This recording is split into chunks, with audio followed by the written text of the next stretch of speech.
Hi, I'm Dr. Kyle Stanley and I'm a dentist in Beverly Hills. Today I'm going to be answering the question, what is an impacted wisdom tooth? You may have heard this growing up or hear your friends talking about this.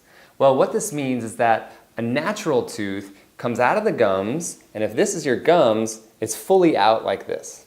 Now, most wisdom teeth don't have room in the jaw, so they don't come all the way out. They come about to here, or maybe even fully impacted, covered by bone and tissue. It makes it a little more difficult for your doctor when you have a tooth that is impacted, which usually means it's going to be a little bit more expensive.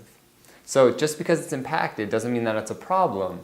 It's a very normal thing, which is one of the reasons why we extract wisdom teeth, because there's not room in the jaw for them many times. So I hope this answers your question, and I hope to see you soon. Bye-bye.